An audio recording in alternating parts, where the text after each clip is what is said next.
Jai Shriman Narayan. Welcome to my YouTube channel Madhav Microbiology. Myself Harshita Khairwal.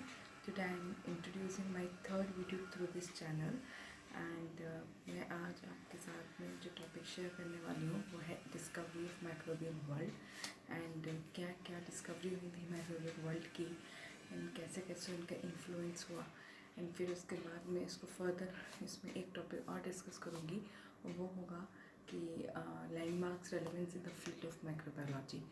सो जो पहला topic होगा जो मैं कवर करूँगी वो होगा discovery of microbial world. So what is microbial world? So जो बहुत सारे ऐसे माइक्रो ऑर्गेनिजम्स हैं जो अभी भी अननोन है, अनआइडेंटिफाइड हैं और बहुत सारे ऐसे हैं जो अभी भी आइडेंटिफाई हो चुके हैं। तो मैंने यहाँ पे सिर्फ 4 लिए हैं जो मेजर हैं, जैसे कि बैक्टीरिया, फंजाई, एल्गी, वायरस। तो ये चारों के चारों बहुत ही इम्पोर्टेंट है और मेजर रोल निभाते हैं। तो जो बैक्टीरिया है उसको डिस्कवर किया था सर एंटनी लीवनहॉफ ने in 1665 and he is also the father of microbiology. Father of microbiology. Secondly, Antonie Leeuwenhoek ने पहली बार बैक्टीरिया को खुद उन्होंने देखा था। He is not a proper scientist. He is a tailor, a cloth trader. So he always very curious about the clothes material. So he also always used to examine with the magnifying glass. तो जब उन्होंने magnify glass से सारे वो clothes material check कर दिया तो one day he kept in contact with water, river water or any water which consists a vast society of microorganism and he come to know it why he is a magnify glass. तो when जब उन्होंने magnify glass में बहुत सारे micro organisms को देखा so he just examine it once more. So उसके बाद में उन्होंने उसको देखा तो उसमें बहुत सारे जैसे माइक्रो ऑर्गेनिज्म ने बताए तो he name them animalcula. He named animalcula. Later on, it is turned into animal cubes, and then it is named as bacteria. So, Anthony Leeuwenhoek is not only a father of microbiology; he is also a father of bacteriology, and he also discovered the protozoa. So, he discovered bacteria and protozoa. Anthony Leeuwenhoek is also a father of microscope. He also made the microscope. Now, what is the functions of bacteria? Bacteria is found in several places, like it is also found in soil, it is also found in stomach, it is also found in raw food materials like non-veggies, veggies and any other place. So bacteria जो है आपको हर जगह मिलता है and वो भी एक positive agent होता है डिसीज़ का। अब बैक्टीरिया से भी बहुत सारी डिसीज़ होती हैं and what is the there was 4 types of bacteria, that is coccus, bacillus, spirilla and vibrio. तो जो कोकस फॉर्म में बैक्टीरिया होता है वो स्पाइरिकल इन शेप होता है, जो बेसिलस फॉर्म में होता है वो रोड शेप का होता है, जो स्पाइरुला फॉर्म का होता है वो स्पाइरल होता है in the shape a thread like structure it consist, and जो विब्रो होता है वो कोमा साइज या कोमा शेप का बैक्टीरिया होता है। Now this is the bacteria. Bacteria is a eukaryotic organism. ये एक यूकैरियोटिक ऑर्गेनिज्म है। यूकैरियोटिक ऑर्गेनिज्म वो ऑर्गेनिजम्स होते हैं जिनके अंदर न्यूक्लियस एग्जिस्ट करते हैं, अदर ऑर्गेनल्स एग्जिस्ट करते हैं like endoplasmic reticulum and Golgi apparatus. तो ये सारे के सारे जो हैं यूकैरियोटिक ऑर्गेनिजम्स में आते हैं। Later on fungi. Come on the fungi. Fungi is discovered by Sir Heinrich Anthony Divide in 1858 and fungi इन्होंने किया था और जो फंजाई होते हैं वो उनको किसी भी तरीके की मूव करने की ज़रूरत नहीं पड़ती, वो ग्रो करते हैं डार्क प्लेसेस पे और दे नीड टू वार्म। जैसे फंजाई का जो एग्जांपल है जैसे कि ईस्ट, मोल्स, तो ये सारे फंजाई के एग्जांपल हैं and east is important in the fermentation industry or fermentation processes. So what are the features of fungi? Fungi जो है heterotrophic होते हैं in nature, they are multicellular and they have a eukaryotic creatures, वो भी eukaryotic creatures में ही आते हैं। अब आता है algae. Algae is discovered by algae was discovered by Sir Anthony Boucher in 1803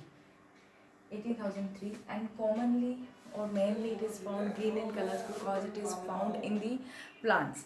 So generally the green colors are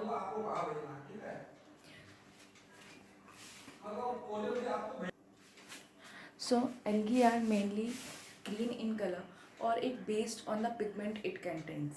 like जो algae होता है ज़्यादातर सी वाटर में मिलता है और ये जो प्लांट्स होते हैं यहाँ पे ग्रीन भी कलर होता है. तो डिपेंड करता है the way it process, the way it grow. So colour उसी पे वो करता है डिपेंड कि ये ग्रीन है या और वे वैसे mainly it is found in a green in colour. Now how many types of algae? There were 3 types of algae, that is Chlorophycia, Rhodophycia and the Phylophycia. 3 types के algae होते हैं.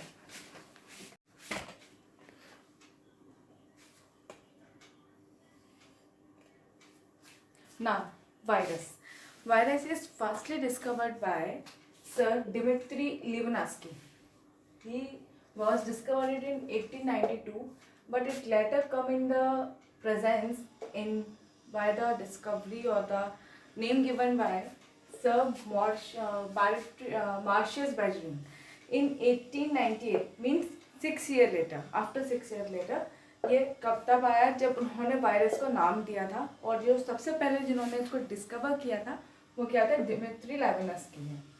सो virus का क्या है, वायरस एक ऐसा organism है which is not, आपको कभी भी हमेशा किसी उस पर नहीं मिलेगा कि ये लिविंग ऑर्गेनिज्म है. ज़्यादातर आपको ये नॉन लिविंग सर्फेसिस में मिलेगा, किसी भी सरफेस पे हो, किसी भी तरीके के हम कह सकते हैं कोई ऑर्नामेंट, मतलब किसी भी तरीके पे आपको मिल सकता है क्योंकि ये एक्टिव होता है लिविंग सेल के अंदर जाके, तो इसीलिए ये नॉन लिविंग थिंग्स पर मिलता है.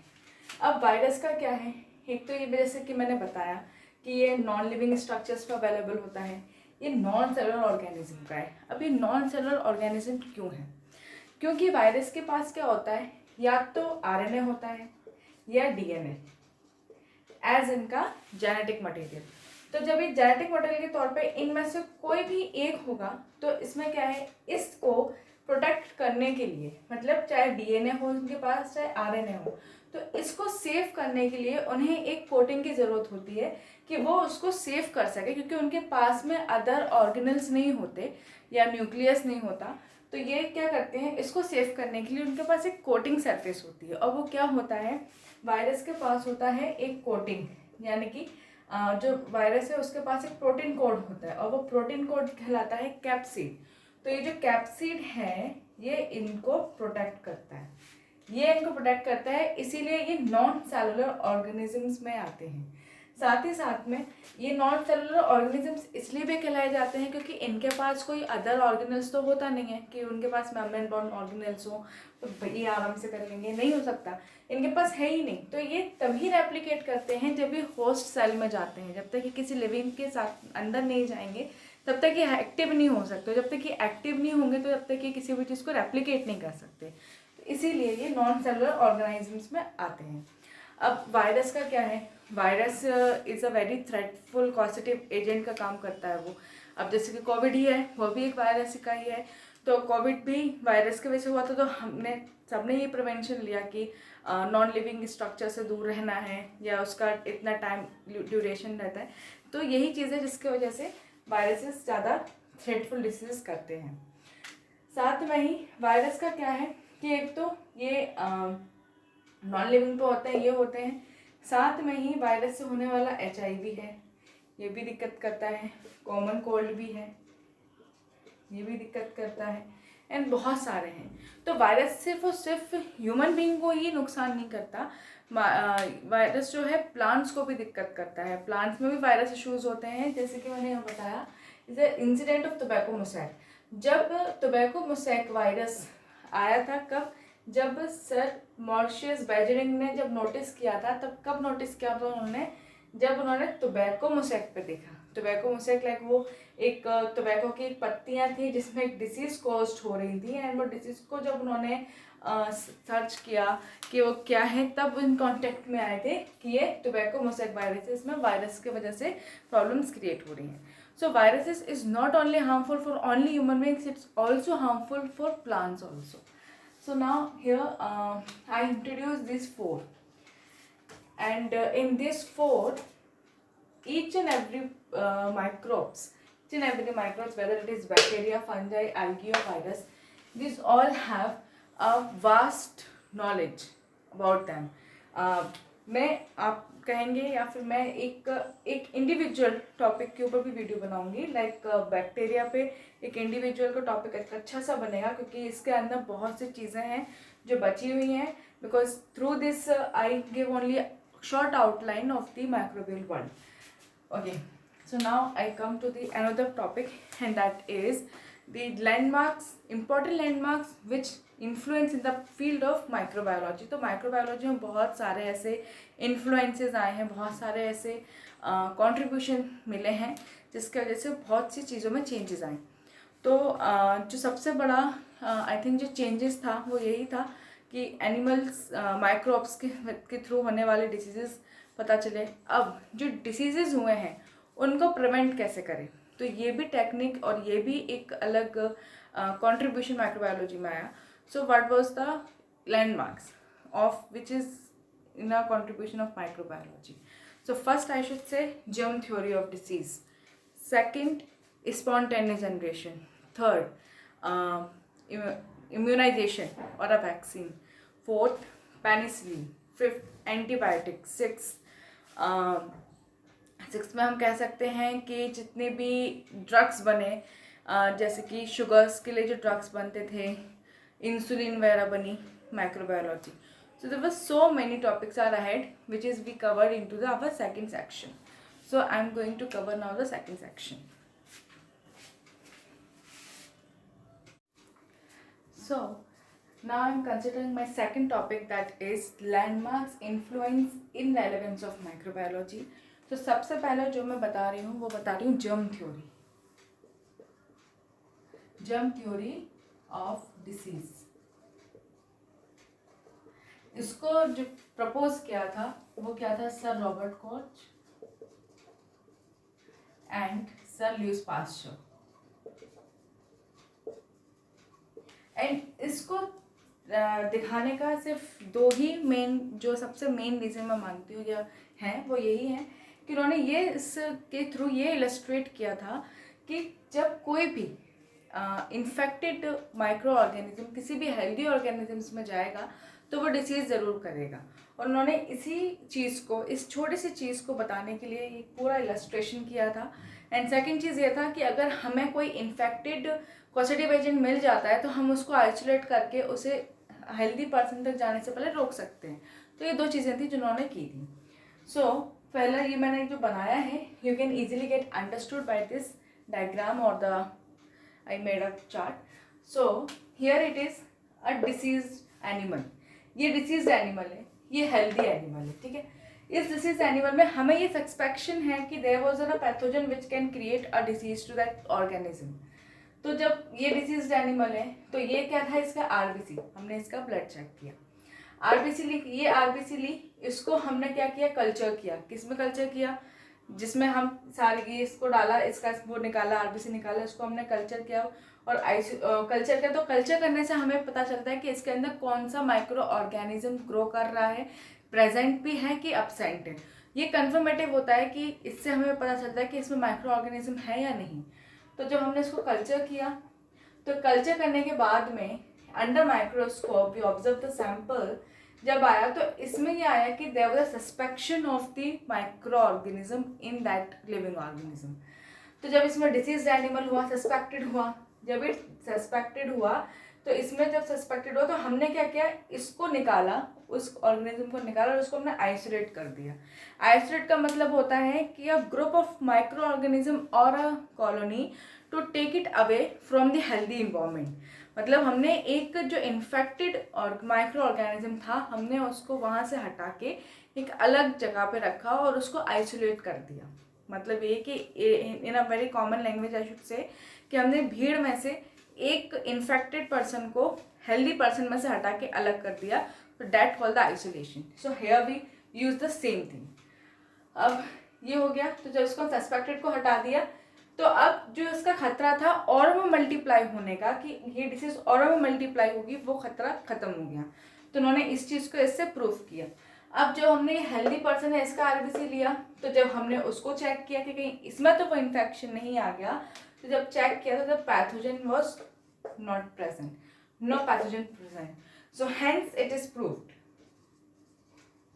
हेंस प्रूव्ड कि हमें अगर आइसोलेशन हो जाए, isolation of micro organism at the time, तो हम इन्फेक्शंस को रोक सकते हैं। सेकेंड चीज़ ये थी कि उन्होंने इस थ्योरी से ये भी बताया कि अगर कोई भी बैक्टीरियल ऑर्गेनिज्म है तो हम उसको आइसोलेट करके बचा सकते हैं इन्फेक्शन को। ऐसे ही क्योंकि रॉबर्ट कोच ने बैसिलस एंथ्रेक्स का पता किया था, उन्होंने इसको भी पता किया था, ट्यूबरोक्लोसिस का भी पता किया था, कॉलरा का भी पता किया था, and many more bacterial diseases को उन्होंने ही क्लास किया था, आइडेंटिफाई किया था। तो Robert Koch and Louis Pasteur sir, the both make this proposition just to ensure कि अगर हेल्दी पर्सन के पास इन्फेक्टेड पर्सन होगा तो डिसीज मल्टीप्लाई होगी। So it is only the main thing. तो ये था जर्म थ्योरी ऑफ डिसीज। अब सेकंड जो है वो है स्पॉन्टेनियस जनरेशन। स्पॉन्टेनियस जनरेशन में भी कंट्रोवर्सीज हुई थी, और जो उसका मेन जो इशू था, जो मेन उसका एविडेंस था या जो मेन मोटिव था, बस एविडेंस मोटिव यह था कि जहाँ पे भी ऑर्गेनिक मैटर होगा वहाँ लिविंग ऑर्गेनिज्म अराइज होगा, वहाँ माइक्रो लिविंग ऑर्गेनिज्म जरूर होगा। तो इस चीज़ को उन्होंने इलस्ट्रेट किया था उसके थ्रू, तो मैं वो बताती हूँ आपको। So now the second theory is spontaneous generation. Spontaneous generation. It is proposed by Louis Pasteur, and इसमें जिन जिन लोगों ने इसे डिसअप्रूव किया वो थे Spallanzani sir, Redi sir and many more. तो जो बेसिक कॉन्सेप्ट था इस थ्योरी को इलस्ट्रेट करने का वो ये था कि लिविंग ऑर्गेनिजम्स भी ओरिजिनेट हो सकते हैं नॉन लिविंग मैटर से। Here in the figure you can see that I made two columns here. So first column in this two beaker, इनके अंदर है मीट के पीसेस, इधर भी मीट है, but the difference is only is कि यहाँ पे ये कवर्ड नहीं है और ये कवर्ड है। It is uncovered, it is covered. So you can सी जो अनकवर्ड जार है इसके ऊपर फ्लाइज आ रहे हैं एंड वो फ्लाइज अंदर भी एंटर कर रहे हैं दोनों में, बट जो ऊपर से ये कवर्ड है इसके अंदर फ्लाइज नहीं जा रहे, अंदर फ्लाइज नहीं जा रहे बिकॉज ये कवर्ड है, तो जो भी फ्लाइज हैं वो ऊपर है, अंदर नहीं जा रहे। सेकंड थिंग, इसको जब रखा रहा कुछ समय बाद जब इसको ऑब्जर्व किया तो जो फ्लाइज ऊपर थे वो पहले एक दो अंदर गए, अब जितने ऊपर हैं उतने ही अंदर हैं इधर भी, एंड वो मैगेट्स बन गए। लेकिन यहाँ पे क्योंकि कवर्ड है तो ये अंदर गया ही नहीं है आफ्टर मैनी डेज, तो जो भी मैगेट्स हैं वो यहाँ पे अपीयर ही नहीं हुआ। तो ये बस ये प्रूफ करना था उनको कि लाइफ जो है ओरिजिनेट हो सकती है किसी भी ऑर्गेनिक मैटर से जिसकी कोई लिविंग थिंग नहीं है, क्योंकि लिविंग थिंग तो है ही नहीं, लेकिन इसके ऊपर भी लिविंग ऑर्गेनिजम्स आ रहे हैं तो ये लाइफ ओरिजिनेट कर सकते हैं। लेकिन इसको डिप्रूव किया, इसको तो ये भी कहा गया कि लाइफ सिर्फ लाइफ से ही आ सकती है, ऑर्गेनिक या किसी भी नॉन लिविंग मेथड से नहीं आ सकती। लेकिन उन्होंने इसको कंसिडर किया, उन्होंने इस थ्योरी को अप्रूव करने के लिए सीरीज ऑफ एक्सपेरिमेंट दिए, बहुत सारे। उन्होंने स्वेन नेक प्लस का एक्सपेरिमेंट दिया जिसमें उन्होंने क्या किया था, उन्होंने एक बीकर लिया, उसके अंदर उन्होंने कल्चर डाला, उस कल्चर को उन्होंने रखा, ढक के रखा उन्होंने, और नीचे स्टैंड था और वो ओपन रखा और उसके ऊपर कुछ भी नहीं लगाया, तो एक ये ब्रॉथ था। फिर इसके बाद में उन्होंने क्या किया, वो अभी भी कल्चर इसमें था, अब उन्होंने इस फ्लास्क में, सॉरी ये फ्लास्क है, फ्लैस्क में कॉटन प्लग लगा दिया, लेकिन कॉटन प्लग लगाने से क्या होगा, फ्लाइज तो फिर भी एयर के थ्रू थोड़ा थोड़ा थोड़ा अंदर जाएगा। फिर उन्होंने क्या किया, वो उन्होंने एक बीकर और लिया, फ्लास्क लिया, सॉरी, उन्होंने फ्लास्क लिया और इस वाले फ्लास्क में उन्होंने ढक्कन लगा दिया। सो क्या हुआ, फ्लाइज अंदर ही नहीं गए, फ्लाइज अंदर गए नहीं, फ्लाइज ऊपर रहे। ये वाला उन्होंने निकाला तो ये भी अप्रूव्ड हुआ। स्वैन नेक फ्लास्क में उन्होंने क्या किया था, एक उन्होंने ऐसा बीकर लिया था जिसमें अंदर उनका मटेरियल था, जो भी था वो अंदर जा रहा था। फिर उन्होंने और उसको वो किया तो उसको ढक दिया कॉटन प्लग से, फिर भी अंदर अंदर जा रहा था। फिर उन्होंने उस बीकर का जो माउथ था उन्होंने उसको ऐसे करा, it seems like a swan neck, it's create a symbol of S. तो इस तरीके से भी तब भी लाइफ ओरिजिनेट हो रही है। So mainly through the series of experiment only one point ही wants to prove and that is कि लिविंग बींग्स या लिविंग ऑर्गेनिज्म या फिर लाइफ ओरिजिनेट हो सकती है किसी भी ऑर्गेनिक मैटर से। तो वो यहाँ पे हुई एंड बाद में इस थ्योरी को अप्रूव किया गया। तो इसके ऊपर कंट्रोवर्सीज बहुत हुई थी कि लाइफ सिर्फ लाइफ से आ सकती है, ऐसा हो ही नहीं सकता, पॉसिबल ही नहीं है, बट ये चीज़ हुई। इसको अप्रूव करने के लिए उन्हें सीरीज ऑफ एक्सपेरिमेंट लगाने पड़े थे। अब ये तो थ्योरी थी जो इम्पोर्टेंट थी, अब और भी चीज़ें इम्पोर्टेंट हैं। अब जैसे कि मैं डायरेक्ट आती हूँ इंडस्ट्रियल के कंट्रीब्यूशन में। तो इंडस्ट्रियल में जो पार्ट है मेन वो है पास्चराइजेशन। पास्चराइजेशन मेथड एक बहुत ही नॉन मेथड है जो कि बहुत ही टाइम से यूज़ हो रही है, जैसे लुईस पास्चर ने दी थी इसको। पास्चराइजेशन का मतलब होता है कि किसी भी डेयरी प्रोडक्ट, नॉट ओनली किसी भी, आई थिंक जो डेयरी प्रोडक्ट है, मिल्क है, मिल्क को आप एक हाई टेम्परेचर पे बॉईल करते हैं, फिर उसकी जो लाइफ, जो उसकी शेल्फ लाइफ है उसको आप बढ़ाते हैं। तो हाउ इट पॉसिबल, क्योंकि मिल्क में लैक्टोबैसिलस बैक्टीरिया बहुत जल्दी ग्रो करेगा, बहुत जल्दी उसके अंदर डिसीजेस होने की चांसेस हो जाती है। अगर कोई भी बैक्टीरिया ग्रो कर जाए, सबसे पहले तो वो स्पॉइल ही हो जाएगा, मिल्क ही खराब हो जाएगा। तो उस मिल्क को आप कैसे बचा सकते हैं, जैसे कि हम देखते हैं कि आज के टाइम में बहुत सारी डेयरी प्रोडक्ट्स की कंपनी है। Amul is the largest India selling company of milk and milk products. फिर मदर डेयरी है, फिर rest of the companies are there. The only reason is behind pasteurisation process. तो पास्चराइजेशन प्रोसेस क्या है, तो मैं अब वो बताती हूँ आपको। पास्चराइजेशन प्रोसेस का जो एक सिंपल से आउटलाइन अगर मैं दूँ तो वो कहलाई जाएगी कि एक वो प्रोसेस जिसमें हम HTST that is higher temperature standard time पे उसको हम बॉईल करते हैं, फिर उसको हम चिल करते हैं, फिर उसको हम रखते हैं। We just preserve the food with the help of the temperature high method, that's it. ये एक बेसिक सी आउटलाइन है, नॉट अ प्रॉपर डेफिनेशन। अब जैसे कि पास्चराइजेशन की प्रोसेस हुई, तो इस प्रोसेस में भी पास्चर ने क्या किया था, उन्होंने कुछ गाइडलाइंस, कुछ एक बनाए थे कि ये इनिशिएटिव हम स्टेप्स लेंगे तो ये चीज़ प्रोडक्ट हमें मिलेगी। पास्चराइजेशन प्रोसेस में दो मेथड्स होते हैं, एक HTST that is high temperature standard time पे, मतलब का ये होता है कि टेम्परेचर हाई हो लेकिन उसका टेम्परेचर हाई हो लेकिन जो ड्यूरेशन टाइम है वो लेस हो। दूसरा था कन्वेंशनल टाइम, जिसमें टेम्परेचर टाइमिंग कम हो पर बॉइलिंग टाइम ज़्यादा हो।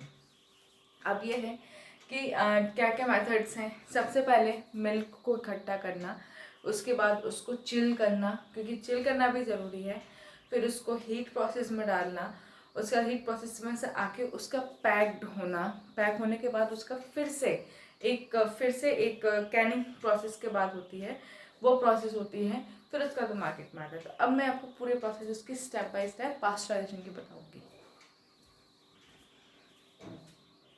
So now I'm covering my third, that is pasteurization process. Pasteurization process.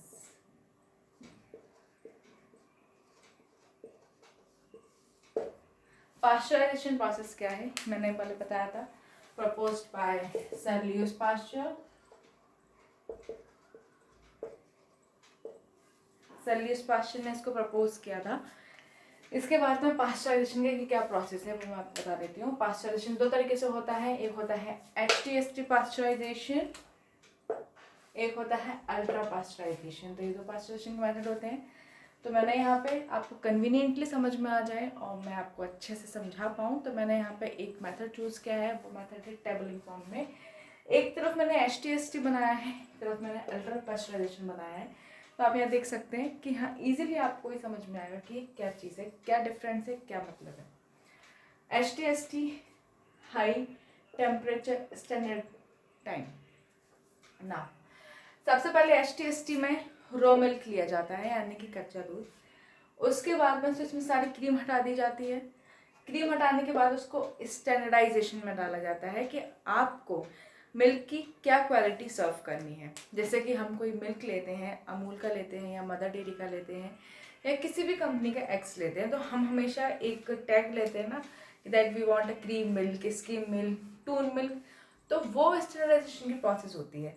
तो स्टैंडर्डाइजेशन का मतलब ये होता है कि हम कौन सी क्वालिटी मिल्क यहाँ पे बनाने वाले हैं।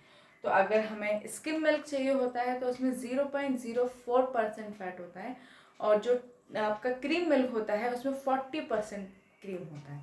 तो वो इस तरीके से स्टैंडर्डाइजेशन प्रोसेस में डिस्ट्रीब्यूट होता है। नाउ ये हुआ स्टैंडर्डाइजेशन में, उन्हें जितनी क्रीम चाहिए थी उन्होंने निकाल ली, उन्हें जो मिल्क का क्वालिटी देना था उन्होंने कर दिया। अब यहाँ पे उसको प्रीहीट किया, उन्होंने हीट किया 60 डिग्री सेल्सियस पे। अब होमोजेनाइजेशन। होमोजेनाइजेशन एक वो स्टेज है जहाँ पे डिस्ट्रीब्यूशन होता है डिस्ट्रीब्यूशन होता है फैट का, फैट सॉल्युबल किया जाता है। मतलब जैसे कि अगर क्रीम है तो उनको इस प्रोसेस में टाइनी पीसेस में कट करके इतना मिनट इन साइज कर देते हैं कि वो इजीली डिसॉल्व हो जाए आपके मिल्क में। तो ये होमोजेनाइजेशन हुआ। होमोजेनाइजेशन पहले स्टेज में होता है 17.3 मेगापास्कल में, फिर सेकंड स्टेज पे होता है 3.4 मेगापास्कल में। तो ऐसे इसको होमोजेनाइजेशन 2 स्टेज में कंप्लीट होता है। अब आता है पास्चराइजेशन की, फिर से प्रोसेस अपनाई जाती है 78 degree Celsius. See the temperature 78 degree Celsius, duration is only 15 second. So see कि 15 सेकेंड में के टाइम की ड्यूरेशन में 78 डिग्री में मिल्क कितना हीट किया जाता है। So that's the reason it's called HTST, high temperature standardisation time. Now pasteurisation ये हो गया। अब इसको कूलिंग में डाला जाता है। 10 डिग्री सेल्सियस पे हम कूलिंग के लिए डालते हैं, फिर कूलिंग के बाद में उसको स्टोर किया जाता है। ये टेक्निक है HTST की। तो आपको समझ में आएगी होगी। पहले मिल्क लिया, क्रीम सेपरेट किया, स्टैंडर्डाइजेशन किया कि आपको स्किम चाहिए, टून्ड चाहिए, फैट चाहिए, कौन सा चाहिए। उसके बाद में उन्होंने प्री हीट ले लिया। प्री हीट करने के बाद में होमोजेनाइजेशन में डाल दिया, जिस स्टेज प्रोसेस में क्या करते हैं, फैट का सॉल्यूबल करते हैं, साइंस सब्जेक्ट में करते हैं ताकि वो डिजॉल्व हो जाए। उसके बाद में आ गया आपका पास्चराइजेशन प्रोसेस। ये टेक्निक अप्लाई कर दी, ठंडा किया, स्टोर कर दिया, हो गया HTST का। अब आता है अल्ट्रा पास्चराइजेशन। अल्ट्रा पास्चराइजेशन में क्या होता है? अल्ट्रा पास्चराइजेशन में रॉ मिल्क लिया, अगेन क्रीम सेपरेट किया, क्रीम सेपरेट करने के बाद स्टैंडर्डाइजेशन, अगेन इसे स्कीम करना है, इसे हमें स्कीम करना है या फैट बनाना है या टून्ड बनाना है। Which one of the standard we want we can. If they took skim they took 0.04% fat. If they took fat, they take 40% of fat. So that's the standardization concept. ये हो गया। अब आ गया pre heat. यहाँ आप देखिए pre heat का temperature देखिए और इसका टेम्परेचर देखिए, difference. It is 90 degree, it है 60 डिग्री। 90 डिग्री टेम्परेचर, मैंने आपसे पहले कहा था इसमें टेम्परेचर ज्यादा होगा, टाइम ड्यूरेशन भी उतना ही होगा। अब आता है indirect pasteurisation and direct pasteurisation. उन्होंने जब ठंडा किया तो 85 डिग्री सेल्सियस पे इनडायरेक्टली ठंडा कर दिया, और वैक्यूम कूलिंग 85 डिग्री सेल्सियस। तो मतलब एक होता है ना वैक्यूम क्लीनर से क्लीन करते हैं, वैसे ही इसमें हमने वैक्यूम की टेक्निक से ठंडा किया। आप देखिए कैसे कैसे हमारी टेक्नोलॉजी से इन्फ्लुएंस हो रही है, आगे बढ़ रही है। अब वैक्यूम कूलिंग भी आ गई है और वो आती है 85 डिग्री सेल्सियस पे। तो इस तरीके से डायरेक्ट जा रहा है, ये इनडायरेक्ट जा रहा है। Again homogenization, distribution and solubility of fat molecules. Then यहाँ पे जो cooling stage है वो भी 10 डिग्री इसकी भी है, इसकी भी है। स्टोरेज इसकी 4 डिग्री सेल्सियस है, इसकी भी है, हैंस रेडी टू पैक।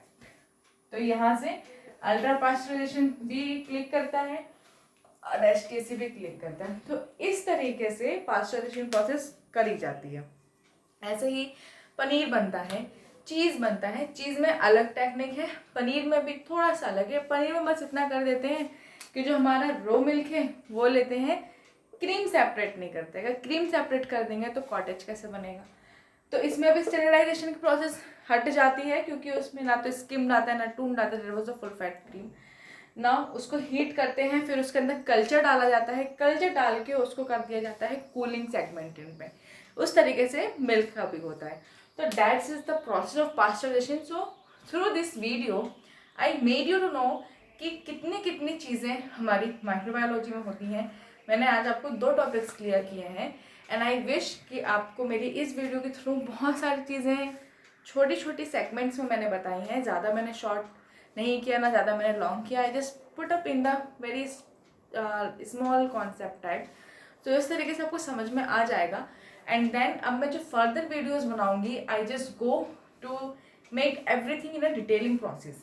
जैसे आज मैंने आपको माइक्रोबियल वर्ल्ड का डिस्कवरी बताई थी, मैंने 4 ग्रुप उसमें आपको इंट्रोड्यूस किए, bacteria, algae and fungi and the virus. उसके बाद में मैंने आपको कुछ वो इन डिस्कवरीज या फिर कह लीजिए रेलेवेंस बताए माइक्रोबायोलॉजी के, जो बहुत इंपॉर्टेंट है, जैसे कि आपके जर्म थ्योरी डिसीजेज हुआ, स्पॉन्टेनियस हुआ। And because spontaneous I also introduce the 2 more theories like the swan neck flask and the brothing वाली।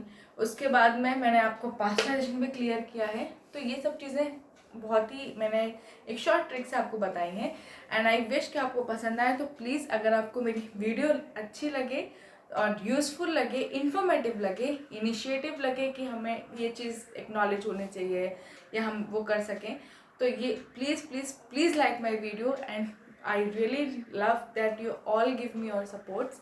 एंड साथ ही साथ में प्लीज़ मेरे चैनल को भी सब्सक्राइब कीजिएगा, so you can easily get notified with my new videos through the channel.